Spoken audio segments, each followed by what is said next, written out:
Welcome to another conversation over drinks. I'm Coach Wolverine. Coach Kelowna. And today we're going to talk about something that everyone loves. Triggers.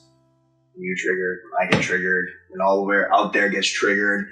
And I love when being triggered happens, honestly, because it's just like that light bulb goes off. It's like, oh, well, there's something I have to address that I thought it was over, but I'm clearly not over it. Can we just touch on actual triggers, not being triggered for attention? Like, I really, really want to hammer that Beautiful. one home here. Yeah. Because also on that same thing, I wanna get about like a bit of a preface. Yeah. Our triggers and our insecurities are our own thing to deal with. In fact, it's not the responsibility of the rest of the world to tiptoe around us individually as if they're on eggshells to make sure our feelings don't get hurt. If our feelings get hurt because of something that somebody else said or did, it's ours to deal with. Okay? I'm sorry, but I'm not sorry. This is one, I work with my clients on this one all the time. I work through my own stuff with this all the time too. But if we have the expectation that the world is supposed to tiptoe around us, we're going to have a bad time because it's just not how it works. Absolutely. And I'm going to touch on that too, is like, if you're taking the actions of everyone personally, Oh, yeah. and they're not, I just want you to ask yourself, like, how many things do you do in a day that are direct personal attacks on other people? Next to none. If any ever. Like, is that even like no ever? Yeah, exactly. Like when we walk through life, we're thinking about ourselves and we do things that are driven by ourselves. So, in turn, who do you think you are that everybody that you interact with is acting on a personal attack to you when 99% of your actions have no personal intent on someone else? So that's like, isn't that crazy to just like put that into a frame quick? Is like, if you're gonna sit there and tell me you don't think real good stuff about yourself, but you think enough about yourself that everyone else in the world needs to act accordingly, you got more to work on than you think. Yeah. Sorry, but not sorry if that is a trigger, but it's the truth. And the thing is, and why we address this one is because it is a daily occurrence for everybody. All of us get triggered at some point in time. And if we were to, I just want to kind of paint a little bit of a picture. But if we were literally to walk around in life and just literally like pointing around at everyone, it's like your responsibility that I'm happy. No, it's not anybody else's responsibility to make sure that we're happy. If we think that it is another person's responsibility to elicit any sort of emotion out of us, we're gonna have a bad time. Like just straight up, all of this boils back down to our relationship with ourselves. So when we're triggered by somebody else's actions, we have to go inside of ourselves and ask ourselves, what is this about this that triggered me? Why did I feel triggered by this? And then it's our responsibility to dig there and discover it and make peace with it and heal it. Unfortunately, it's the end of discussion on that. There's no argumentative against that. It's not an argument, but I think like everything really needs to start with, guys, you have to be hyper accountable for everything that you do. Your actions are your actions. Yeah. There's no one that can, like, even with a gun to your head, you still have to actively do the thing that someone is telling you to do. Like, it's still your action. And I think the biggest thing is like, yes, there's going to be times where your triggers and your emotions and your trauma and your stuff gets in the way, and it causes you to act in a way that you're not necessarily going to be proud of, or you're not necessarily like, it's not who I am, it's not who I was, whatever you want to use. So reflect, apologize if it was in the face of someone else, own it. Extreme ownership. Yeah. Own it and do differently next time. I think like there's some massive conversations that I've had over the last few months where I'm like, yeah, I did that right. And then the next day I'm like, whoa, man. Wait a minute. I'm like, oh. The math isn't seeming. Yeah, I was like, oh, everything's there. And like, for me personally, like when I get into a position of like extreme discomfort, I either get quiet or defensive. Oh, it's not typically aggressive unless the environment calls for it. But like, you should be we don't have to touch on that, but you should have the ability to like not whatever. But I think the biggest thing is you just assess and you look at it and be like, okay, did I actively look at that situation objectively then, or did I just let my past stuff get in the way? So, okay, so to build on that, we live our lives in a cognitive bias. We always are looking for information to support the narrative we are telling ourselves, right? 100%. So, if we are walking through life and we get triggered, first pause.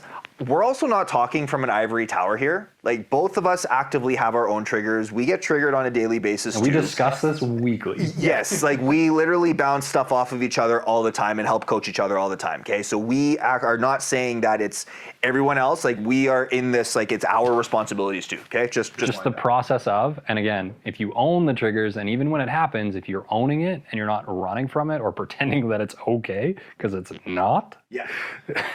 So then this is what we work with people too. It's like, it's processing the triggers and stuff like that. But, you know, back to where I was going with that. So the cognitive bias is, if we walk through life, we're always looking for information to support that narrative, right? So if all of a sudden something happens to us and we feel triggered, there is a narrative in our mind that we are telling ourselves that that trigger is supporting. So our triggers are literally a check engine light and telling us, hey, this needs to be addressed because this is a thought I already have about myself. Guys, I understand. This sucks sometimes to admit, but this is the truth, right? It actually sucks all the time. It does suck all the time. There's not a fun time where like, oh man, that triggered me and it felt good.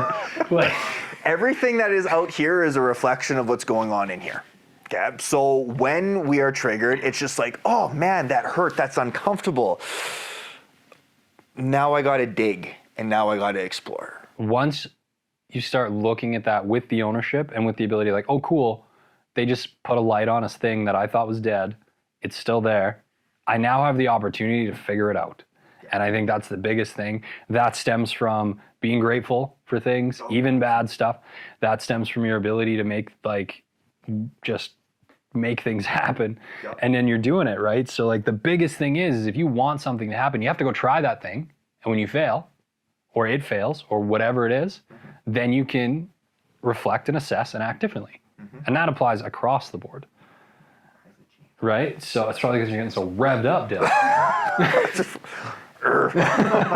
But yeah, that's the biggest thing, is it all stems. We've talked about all of these things individually. We've talked about looking at things objectively. We've talked about ownership. We've talked about reflection. We've talked about gratitude. We've talked about all of it. And all of that is to get over the triggering stuff. And typically, guys, like, triggers are there because it makes you feel uncomfortable. It makes you feel unsafe. If you are very easily triggered, you just not done a lot. You're living in a constant state of fight or flight. Like recently, you just haven't done the things that the trigger is telling you not to do. And if you constantly feed that and be like, okay, it's telling me not to do that, I'm never going to do something that makes me feel uncomfortable, then you're never going to do anything. Like, because that discomfort is now going to be like, like you can get to the point where it's like, I don't want to get out of bed. Right? And like, we're not talking like anxiety, depression, like clinical stuff. We're talking about just like, you would boil it down to like extreme laziness, right? Like you're living in a world of comfort, but you're living in a world of comfort that has nothing to offer because you haven't given it an opportunity anymore. Quite often I find the more triggered I feel is the more out of alignment with my purpose I am. So that means I am not being who I want. So I'm internally pissed off at myself for not being who I want, knowing that, but then distracting myself with other things. And then when I get triggered, of course I have that feeling of I want to react and point fingers and blame. But you know, the age-old things, like when you point one finger, you got three pointing back at you. The most cliche saying out there, but it's true, right? But yeah, for me, whenever I feel the most triggered, it's because I'm not in alignment, or I'm not fueling my purpose. And so I'm not inspired. I'm not living a life of inspiration. And as soon as I realize that, I'm like, oh, okay, like I'm falling into old coping habits, which we've touched on before, right? And I'm veering off and starting to just distract and whatever. And I've had conversations where people are like, hey, like, you're being too hard on yourself. It's not your fault. And I was like, no, I have faults here somewhere.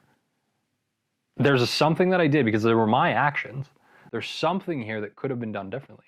And looking at that, I think the biggest change for me has been I always looked at it as like controlling the outcome. Whereas now it's not controlling the outcome. I'm simply looking for more control of my actions. I'm not looking for outcome control.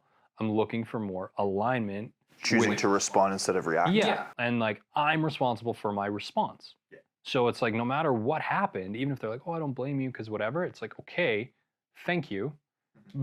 But I'm still accountable for the actions that I took.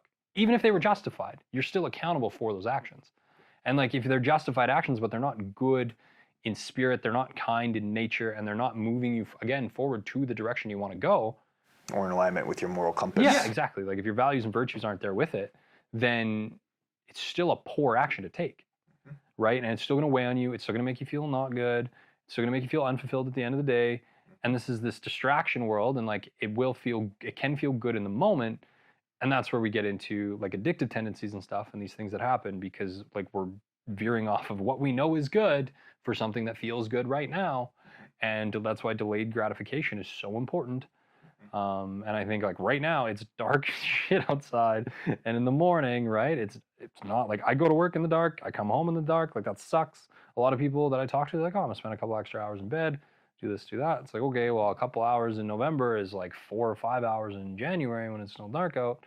And then they're gonna wait until the sun comes up before they want to get up in the morning again. Like you can't do that, guys. Like it just doesn't. You can't have 3 good months a year because the sun's shining. No.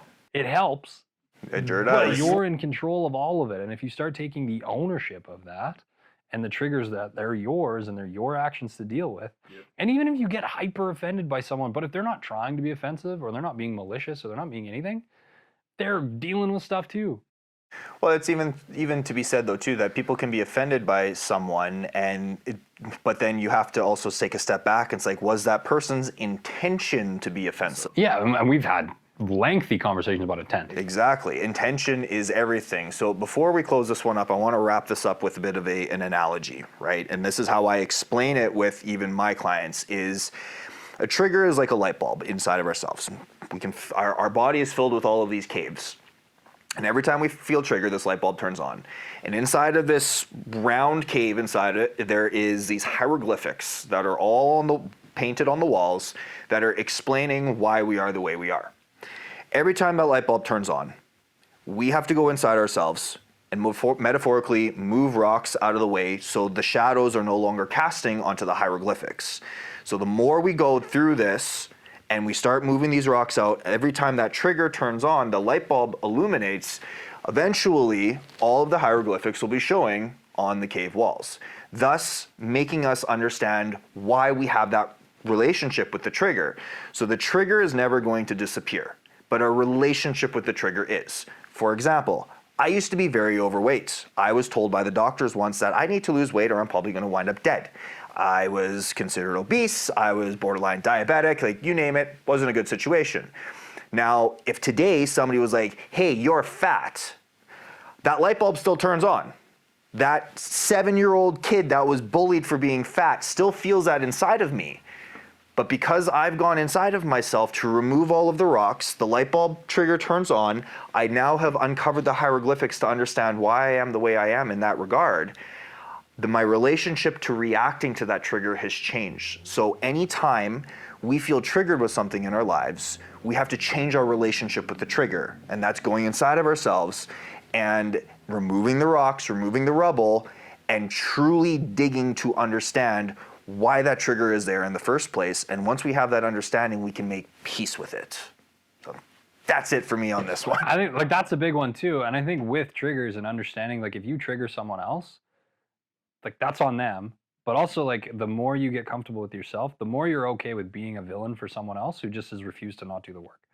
And if they're not going to look inside and you're like, all right, cool, like I'll be your bad guy until you figure it out, but I'm good, you're good. And that's like once you start living that, and it's like I'm not responsible for that stuff, but I'm okay being the villain until you are ready to figure it out. And that's where it circles back to the intention. Right? And that circles back to the intention. Like you're being kind, your intent is well mannered, and even if they're heavy conversations, and normally our heaviest conversations are going to happen with like close friends, family, relationships, and like typically, if we're talking heavy, it's going to be not a good situation. But you get to the point where it's like, okay, like you can still have a bad situation, but wish well on someone else and act accordingly if they choose to be triggered in that sense. Okay, cool. I'm the bad guy for now. But if you know that you've acted right and you've acted in the right direction with good intent and kindness at heart and you mean the things you say, how bad of a guy can you really be? Yep. Right? And people pick up on that. It's not like someone's going to go out and destroy your reputation by lying. Yeah. Because that all comes out in the end too. So it's just like the intent and the like actions that you take are all up to you and they're all there. Just don't do any shady shit. Live within your values, live within your morals, right? Just if you are listening to this or watching and you have that expectation that people are going to cater to your triggers and they're going to tiptoe around you on eggshells to ensure that you don't get triggered, I'm sorry, but no. Yeah, none of us are that important. Literally none of us. Nobody. That's not a hit directly at you if that triggered you too. It's the truth, and sometimes the truth does suck. What's that? I do kind of hope. Sometimes the truth does suck to hear, but like every single one of us on this green and blue planet Earth, all of us get triggered, but it's all of our individual responsibilities of us being here in the human experience to be able to navigate those triggers, own them, to actually take extreme ownership of our life. I would. And I would find your most stable friend who doesn't get triggered by stuff and go have a conversation with them. Chances are they're going to be happier than you. So, Absolutely. Things to learn. Absolutely. But that's it for today, guys. Please like, share, and subscribe on whatever platform you're consuming this content on. And until next time, Cheers. Cheers.